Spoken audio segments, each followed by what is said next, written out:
Hello beautiful lady and man, good morning, नमस्ते। और अभी बज रहे दोपहर के 12 और ये वॉच मैंने यहाँ पे लगाई हुई है। ये थोड़े से कॉइन बचे हुए थे, मतलब कॉइन काम आ जाते इसलिए मैंने यहाँ पे रखे हुए हैं। और वॉच यहाँ पे है क्योंकि ड्रिलिंग का काम हुआ नहीं, इसलिए वॉच यहाँ पे काम कर रही है। और गाइस, बाहर का मौसम बहुत ही अच्छा है। मतलब ऐसे लगता है ना कि रात को 8 दिन से रात को बारिश हो रही है धीमी धीमी, और दिन में ऐसा माहौल रहता है 12 बजे। और ऐसे लगता है ना कि जैसे कि कम ब्लैंकेट लेके सो जाए, इतना अच्छा मौसम है ये। धूप नाम है ही नहीं, मतलब धूप नाम की चीज़ कुछ भी नहीं है। बहुत इतना ठंडा ठंडा मौसम हो गया है ना। और ये मौसम हमेशा इस स्टेट में हमेशा ऐसा ही रहता है। अभी जून से स्टार्ट होगा तो ये मौसम रहेगा अगस्त तक, ऐसा ही रहेगा। फिर उसके बाद अगस्त तक भी नहीं होता, सितंबर तक यही होता है। और बच्चे खेल रहे हैं यहाँ पे, और बच्चों को दे दिया खाना। और उसके बाद वो मौसम देख के फिर मैं सो गई थी। और अभी बज रहे शाम के 4, और सोने के बाद मैं उठ गई। और अभी मैं फेस वॉश कर रही हूँ यहाँ पे। और गाइस, फेस वॉश करने के लिए कुछ अलग नहीं यूज़ करती, मैं संतूर साबुन यूज़ करती हूँ। तो उससे मुँह धो लिया, और उसके बाद उसको अच्छे से पोंछ के हो गई काम करने के लिए रेडी। और अलमारी के बहुत ही बुरे हाल हो गए हैं। तो ऊपर का गेट खोलने जाओ, और जो ऊपर का वो गेट होता है ना, ये पूरा ढीला हो गया है। मतलब उसके सारी कील निकल गई है। तो एक आध दिन वो आएगा कारपेंटर, तो वो देगा ठीक करके, इसलिए फिर ऐसे ही काम चला रहे। लेकिन उस दिन से क्या होगा ना, हमने अलमारी आई थी ना, तो मैंने बस जो बैग में कपड़े रखे हुए थे वो सारे निकाल के यहाँ पे बस ऐसे रख दिए थे, अच्छे से सेट नहीं किए थे। तो इसलिए आज मैं थोड़े से कपड़े की फोल्ड करूँगी, मतलब जिसको जिसका सेक्शन है उसमें रख दूँगी। ऊपर का होता है मेरा, नीचे का सोनम का, उसके बाद जो छोटे छोटे होते हैं वो दोनों बाप बेटे के होते हैं। और ये लैपटॉप भी ठीक ठाक से आ गया, वो हमारे साथ था लैपटॉप, सामान में नहीं था। और आपको बताए वो लैपटॉप मेरे पास था। और मैंने क्या किया था कि दिल्ली मेट्रो से स्टेशन तक मैंने है ना वो बैग ऐसे लेके घूम रही थी, मतलब नीचे ऐसे मेरे से उठा नहीं रही थी। लेकिन थैंक गॉड कि वो लैपटॉप को कुछ हुआ नहीं, मुझे याद ही नहीं था इसमें लैपटॉप है। उस थोड़ी देर बाद मुझे ट्रेन में बैठने के बाद याद आ गया था कि इस पर लैपटॉप है। तो यहाँ पे मैं कर रही हूँ कपड़ों को फोल्ड, मतलब जिनको जिनके कपड़े चाहिए वो आप उसमें उनको इजीली मिल जाएगी। नहीं तो सारे कपड़े ऐसे ही हो रहे थे कि मिल नहीं रहे थे, कबाड़े टाइप हो गए थे सारे, मतलब कहीं पे कहीं रखे हुए थे। तो ये सारे कपड़े मैं फोल्ड करके रख दूँगी ताकि फिर थोड़े आराम से हाथ में आ जाए। और आपको बताइए, जिनके घर में मैं पहले रहती थी ना, उनके घर में 2 अलमारियाँ थी। तो इस अलमारी में बस मैं कपड़े रखती थी, और दूसरे अलमारी में स्पेशल मैंने साड़ियाँ रखी हुई थी। तो अभी ये मैं यहाँ पे लगा रही हूँ ना हैंगर, तो इस पर मैं साड़ियाँ लटकाऊँगी जितनी बैठेगी उतनी, क्योंकि दूसरी अलमारी तो है नहीं। फिर ऐसे ही मैं कर रही थी, ये सारे हैंगर यहाँ पे लटका दिए। और यहाँ पे मैं इस पन्नी में रखूँगी सारी हैंग की। और बच्चों के स्कूल भी 2-3 दिन बाद शुरू होने वाले हैं, तो बच्चों को भी सारी चीज़ें मिल जाए, इसलिए फिर ये मैं कर रही थी ठीक। तो भाई, शाम को नींद पूरी होने के बाद कुछ ना कुछ ऐसे काम चलते रहते हैं।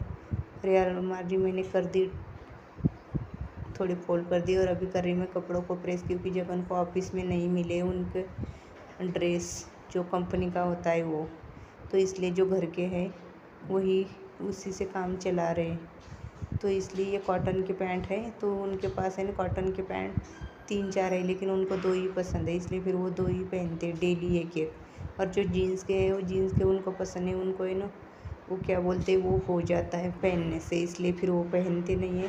और ये दोनों में ऐसे, और ये इतने शर्ट है, तो इनको प्रेस करके रखूँगी ताकि डेली उसके लिए फिर काम आ जाए। जब तक कंपनी का ड्रेस नहीं मिलता तब तक ऐसे ही हाल है। यूनिफॉर्म लेके, मतलब ये ड्रेस कलरफुल ड्रेस लेके जाना पड़ेगा। तो यहाँ पे ये प्रेस करते करते, आपको पता है इतने कपड़े को प्रेस करने में मुझे 1 घंटा लगा था। 4:30 बजे से 5:30-6 बजे तक मैंने ये प्रेस की थी, क्योंकि ये कॉटन के कपड़ों में प्रेस करने में बहुत ज़्यादा देर लगती है। और अच्छे से चमक भी नहीं आ रही थी तभी। फिर उसके बाद मैंने ये सारे प्रेस कर दिए। और अभी शाम का लगाऊंगी झाड़ू। और यहाँ पे मैं सो गई थी गद्दा डाल के, तो उसके बाद इसको निकालूंगी, उसको रख दूंगी। और शाम का झाड़ू लगाऊंगी। और गाइस सच में पहले क्या था ना कि वो छोटा सा हाउस था तो टेंशन नहीं था, एक झाड़ू ऐसे लगाया और उसकी पहली वो स्टाइल बहुत ही ख़राब थी तो उसमें दिखता नहीं था। लेकिन यहाँ पे ना छोटे से छोटा भी बाल गिर जाए ना तो वो भी सब कुछ दिख जाता है, तो इसलिए यहाँ पे बहुत अच्छे से क्लीन करना पड़ता है।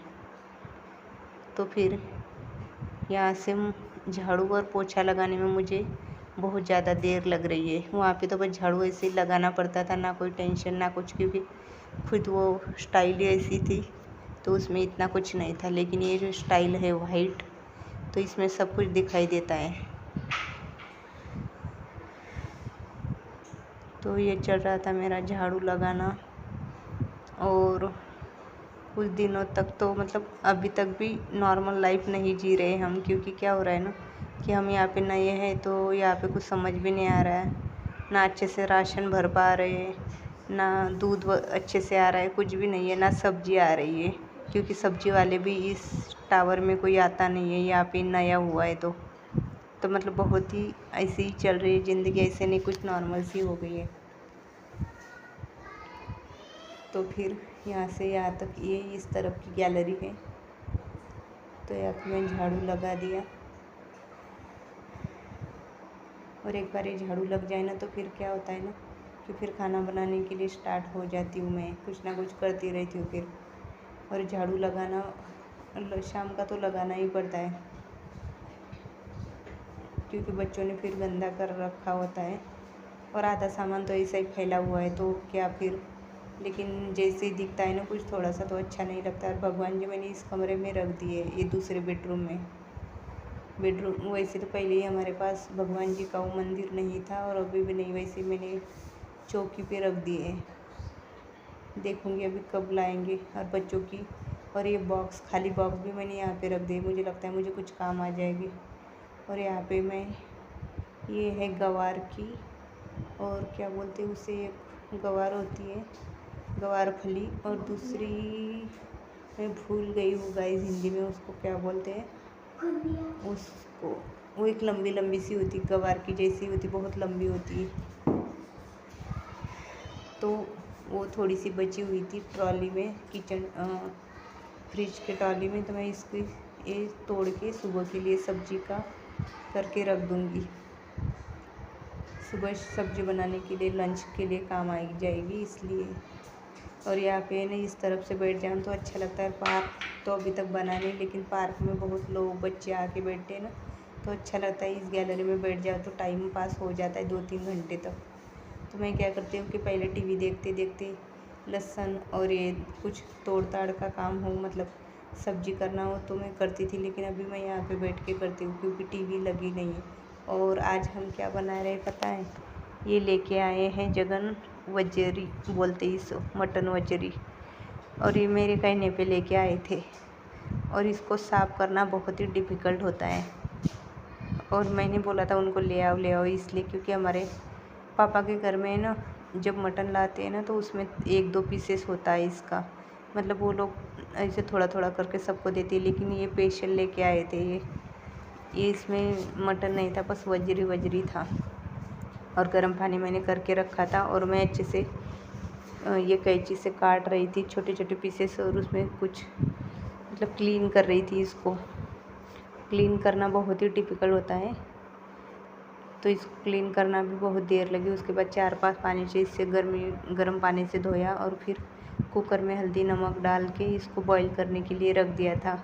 और फिर बनाई थी मैंने वजरी की सब्ज़ी, बहुत अच्छी बनी थी। लेकिन गाइस मैं भूल गई इसको आगे शूट करना, किसी दिन और बनाऊंगी। और अभी बना रही हूँ मैं मक्के की रोटी है इसके साथ, क्योंकि ज्वार का आटा नहीं है। और यहाँ पे एक दिक्कत है गाइस, वो है कि यहाँ पे पहले ज्वार लानी पड़ती है या गेहूँ लाने पड़ते हैं घर में, उसके बाद पीसने के लिए लेके जाना पड़ता है। तो ये आदत मेरी छूट गई है 7-8 साल से। मुझे आटा लाने की हमेशा आदत हो गई थी अभी, क्योंकि दिल्ली एनसीआर में तो आटा मिलता है सीधा, कौन सा भी चाहिए तो इसलिए मैं जब ज्वार लाऊंगी तो फिर 1 घंटे तक जाऊंगी चक्की में, वहाँ से पिसवा के लाऊंगी। तो फिर ये दिक्कत हो रही, इसलिए फिर जो घर में था मक्के का आटा उसी में मैंने ये रोटियाँ बना रही थी यहाँ पे। तो गाइस आज का दिन कुछ ऐसा था। मिलेंगे न्यू ब्लॉग के साथ, तब तक के लिए आप सब प्लीज़ लाइक और सब्सक्राइब करते रहना। बाय बाय, मिलेंगे न्यू ब्लॉग में।